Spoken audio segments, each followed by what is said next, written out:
Brent, Alabama was winding up a Memorial Day weekend of rest and relaxation. The twilight of a Sunday evening was disturbed only by very dark clouds. And those dark clouds was a maxi tornado, and it vent its fury on Brent, Alabama.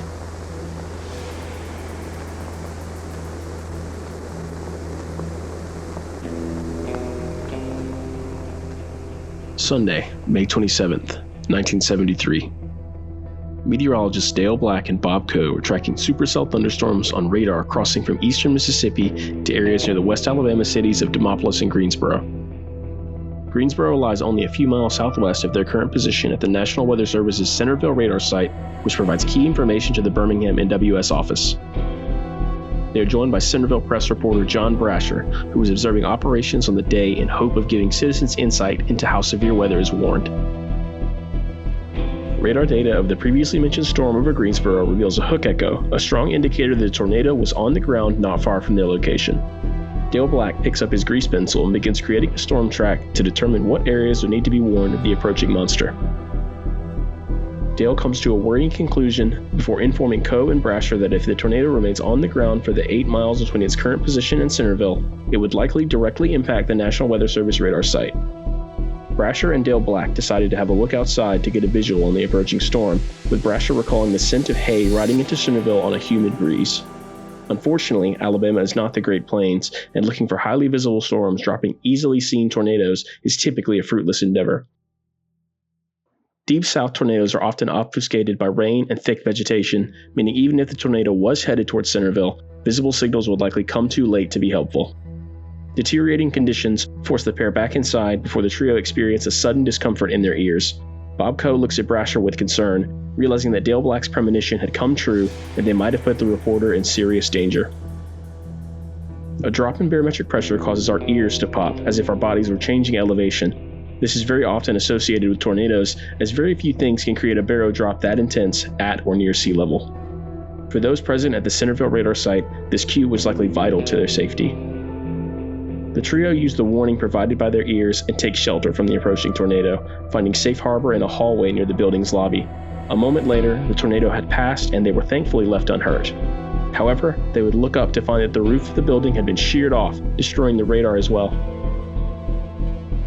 They were able to operate one of the phones that had survived the monster tornado and inform the NWS Birmingham that they had been hit and they would have to use a different radar site to track any other communities still in the path of this tornado. Unfortunately, the NWS was unaware that there were many people left in the path of what would turn out to be the longest tracked tornado in Alabama history. So if you're familiar with tornado coverage, you've definitely heard forecasters mention the possibility for violent, long-track tornadoes. But what makes a tornado long-track? Despite their incredible power, tornadoes are actually quite a delicate phenomenon, so continuing to spin violently while in contact with the ground is actually pretty difficult. The average tornado only travels around 3 or 4 miles before lifting, with many weaker tornadoes tracking less than half of that. Interestingly enough, despite the size of tornadoes not having a large impact on how strong it is at ground level, how long a tornado travels on the ground is an extremely good indicator of its strength. This is due to the conditions that support long-track tornadoes being tied to the conditions that allow violent tornadoes to occur in general. This can mostly be traced to the presence of CAPE in the atmosphere, or convective available potential energy. Tornadoes need fuel to keep traveling, and if any of the warm, moist air in its path gets cooled down by rain from other storms, the tornado will weaken and eventually lift, as there won't be any warm air trying to violently rise through the atmosphere. This is the reason why storm mode affects the chances of violent long-track tornadoes. If a tornado is embedded in a line of other storms, chances are its path will lead it into an area cooled by another storm, cutting off the inflow of warm, moist air needed to fuel it. Violent tornadoes most often occur in isolated supercells that occur in broken lines of convection or out ahead of a line of storms. The Brent tornado was spawned by a long-lived cyclic supercell moving through a warm sector primed for violent updrafts. Though the tornado would continue for many miles after destroying the radar site, its most violent damage occurred slightly to the west in the small town of Brent. The tornado tracked almost directly through the center of downtown Brent, doing high-end F4 damage that bordered on F5 level at its most intense, destroying residences, businesses, even heavily damaging the Brent Baptist Church. This photo was taken by Brasher the following week when a service was held in what remained of the sanctuary. Over 70 were injured and 5 people would lose their lives in Brent. John Andrew Mitchell, Bertha Lee Hill, Robert Tilden Hobson, John Thomas Green, and Bertie Mae Elam Doolittle. Meteorologist James Spann has credited that night with changing his life and his perspective on weather and its impact on humans. Spann was a high schooler at the time whose main hobby was ham radio, and he was asked to volunteer in Brent, and when he arrived, he recalled a grisly scene that stuck with him for over half a century. On several occasions in journalism pieces and on his podcast Weather Brains, Spann has mentioned the scent of death in the air in Brent.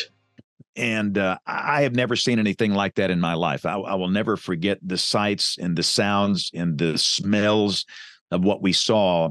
And understand, I was a kid that loved storms, loved tornadoes. I could not wait for the next severe weather day. And it never dawned on me that this was serious business. The tornadoes affect real people at a real place at a real time. And that night changed my life. After destroying Brent and Centerville, the tornado continues its path through Bibb County before entering southern Shelby County, doing damage to the community of Montevallo. Thankfully, the tornado was weaker in eastern Alabama than it was earlier in its path, but significant damage to homes and businesses was still done in the communities of Wilsonville, Calera, and Childersburg. The tornado would continue to destroy trees in the Talladega National Forest, passing just south of the cities of Talladega and Munford. It only began dissipating when it tried to traverse Alabama's tallest mountain, Mount Cheaha, which lies on the western edge of Clay County. Damage surveys, including a flyover, were determined to indicate a continuous path, though renowned tornado archivist Thomas Grzoulis was skeptical of the path length. In its almost 140 miles of devastation, the tornado damaged 570 buildings, destroying over 200 of them. According to the National Weather Service, over 12,000 acres, or around 20 square miles of forest, was destroyed, as the tornado did significant vegetation damage along its trek across the state. In addition to the 5 lives lost in Brent, 2 others were lost, all in Bibb County in the communities of Centerville and Randolph. Somewhere around 200 people were injured in the storm, mostly in Greensboro and Brent. Though the loss of any number of Alabamians is tragic, with the strength of this tornado and a path that went through several quite populated areas, the numbers could have been higher if not for the excellent work of the National Weather Service. This tornado would be overshadowed even within the state of Alabama due to the 1974 super outbreak the next year, which saw multiple deadly tornadoes touch down in North Alabama in the communities of Guin, Tanner, and Jasper. One of the biggest takeaways I had from this event is the reminder that the people who try to protect us from these powerful storms sometimes find themselves in the path. And in the case of Bob Coe and Dale Black, they had to keep issuing warnings downstream of the tornado in the face of a long-lived violent storm. Their choice to keep watching the storm track until the last possible moment likely saved many people in the path. However, they were not the only heroes from that day, and many were just ordinary citizens. In the Brent Baptist Church, college student and youth choir director Jerry Powell was outside with a group of teenagers when he heard a loud roar indicating the approaching tornado. Powell quickly instructed his choir to go inside to find shelter in the church basement before instructing the rest of the congregation to do the same, with interim pastor Arthur Walker commanding them to do the same as well. As the congregation was moving to the basement, Powell and fellow college student John Meigs noticed 2 children standing near the inside of the church's steeple who were trying to locate their parents. The college students realized the tornado was about to impact the building and threw the children to the ground and shielded them with their own bodies.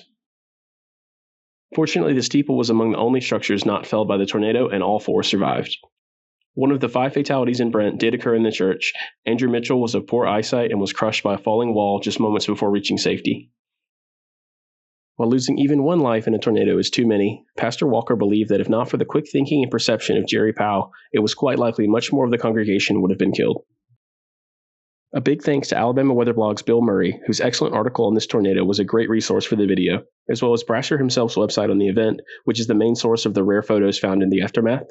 His website will be linked in the description along with Bill's article.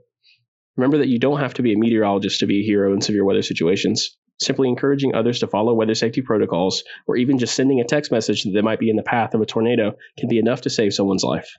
Stay safe, and thank you for watching.